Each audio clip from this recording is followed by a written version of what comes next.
Hello दोस्तों, क्या आप अपने ज़िंदगी को एक अलग ही लेवल पे ले जाना चाहते हैं, जिससे आपकी ज़िंदगी में कुछ मोरल ऐड हो और आपकी ज़िंदगी पहले से कई गुना ज़्यादा इम्प्रूव हो। आपकी ज़िंदगी कल की तुलना में आज ज़्यादा बेटर हो। आपकी ज़िंदगी पहले की तुलना में 1% ज़्यादा ज़्यादा सक्सेस की तरफ डायरेक्टेड हो। अगर हाँ, तो हाय, मैं दीपिका कुमारी, मैं आप सबों के बीच आपके साथ एक बहुत ही मोटिवेशनल और बहुत ही प्यारी सी अच्छी सी स्टोरी शेयर करना चाहती हूँ, जिसे सुनने के बाद डेफिनेटली आपकी ज़िंदगी में कुछ ना कुछ बदलाव तो आएगा ही, और वो पॉजिटिव होगा और वो आपको आगे की तरफ अपनी आपके कामयाबी और आपके उन्नति की तरफ ही आपको ले जाएगा। ये मेरा आपसे दावा है। चलिए कहानी को स्टार्ट करते हैं। यह कहानी एक माँ की है, जिसकी एक छोटी सी बच्ची थी। वो बच्ची काफ़ी ज़्यादा गुस्सा करती थी, बहुत ज़्यादा गुस्सा करती थी। उसकी माँ ने उसे बहुत बार समझाया कि गुस्सा नहीं करते, लेकिन वो बच्ची समझती ही नहीं थी। हर बार वो गुस्सा करती थी। इस पर परेशान होकर उसकी माँ एक बार उसके स्कूल गई उसकी टीचर से बात करने, क्योंकि वह सिर्फ अपनी टीचर की ही सुनती थी। वो लड़की, वो बच्ची और किसी की बात नहीं सुनती थी। तब उसकी माँ ने उसकी टीचर से सारी बातें बताई, और टीचर ने कहा कि आप चिंता मत कीजिए, मैं कुछ करती हूँ, मैं उसको ठीक करने की कोशिश करूँगी और आप निश्चिंत रहिए, मैं उसे ठीक कर ही दूँगी। अब इस पर माँ खुश होकर घर जाती है।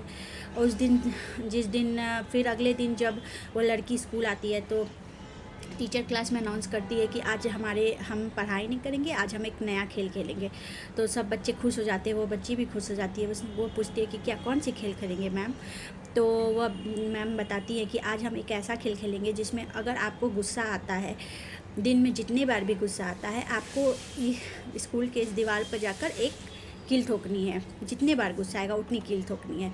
तो सब बच्चे तैयार हो जाते हैं, वो लड़की भी तैयार हो जाती है। और वो चूँकि उसे गुस्सा तो बहुत ज़्यादा आता था, तो पहली बार वह 10 बार गुस्सा आता है तो वह दिन भर में जाके 10 कील ठोकती है। कील ठोकने में उसे बहुत मेहनत करनी पड़ती थी। किसी तरह वह 1 2 3 4 करते करते पहले दिन तो 10 कील ठोकी।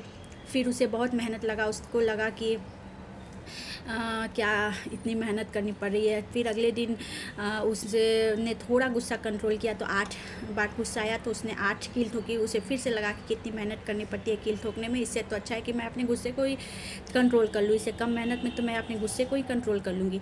तो उसने थोड़ा गुस्सा और कंट्रोल किया। अगले दिन 6, फिर धीरे धीरे कर घटते घटते 4 5 करते करते 2, और एक दिन ऐसा आया कि उसे दिन भर में एक बार भी गुस्सा नहीं आया, और उस दिन उसने एक भी कील नहीं ठोकी। अब वो अपनी क्लास टीचर के पास आई और बोली कि मैम, आज मैंने एक बार भी गुस्सा नहीं किया और एक भी कील दीवार पे नहीं ठोकी। तब टीचर ने खुश होकर कहा कि बहुत अच्छा, अब एक नए गेम का नया लेवल है कि अब आपको जितने दिन भी गुस्सा एक बार भी नहीं आता है, तो आपको एक एक कील कर उस दिन एक एक कील निकालनी है। तो फिर वो बच्ची को अब जितने दिन भी एक बार भी गुस्सा नहीं आया, उस दिन जाकर एक एक कील वो निकालना शुरू कर दी। इस तरह करते करते एक बार ऐसा एक दिन आया कि वो सारी कीलें उस दीवार से निकल गई। तब वो अपनी टीचर के पास बहुत खुश होकर बोली, टीचर मैंने तो सारी कीलें निकाल ली, और चलिए मेरे साथ, मैं आपको दिखाती हूँ वो दीवार। तो टीचर उनके साथ गई और वो दीवार देखी। उसने कहा बहुत अच्छा, शाबाश, वेरी गुड, आपको मैं पुरस्कार के रूप में ये उस चॉकलेट देती हूँ। दे दिया। उसके बाद टीचर ने कहा बच्ची से कि बच्ची, बेटा सुनो, अब तुम इस दीवार को देखो, क्या तुम्हें कुछ यहाँ दिखाई देता है? बच्ची ने कहा, पहले तो कहा नहीं, कुछ नहीं। फिर उसने कहा टीचर ने कि ध्यान से देखो बेटा।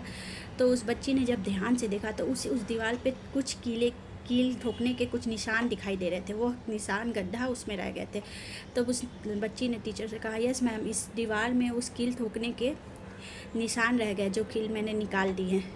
तब इस पर उस टीचर ने उस बच्चे को समझाया कि इसी प्रकार जैसे इस दीवार में कील ठोकने के बाद आपने उसे वापस निकाल लिया, फिर भी इसके निशान इस दीवार पर रह गए, उसी प्रकार हम भी जब भी गुस्सा करते हैं और अब कुछ अपशब्द या गलत बातें अपने पेरेंट्स को या किसी को भी बोलते हैं, वो गुस्सा शांत हमारा तो हो जाता है, हम माफ़ी भी मांग लेते हैं, लेकिन उसके निशान, उसके जो दुख होते हैं, जो दिल पे चोट लगती है, वो नहीं वापस जाते, वो रह जाती है।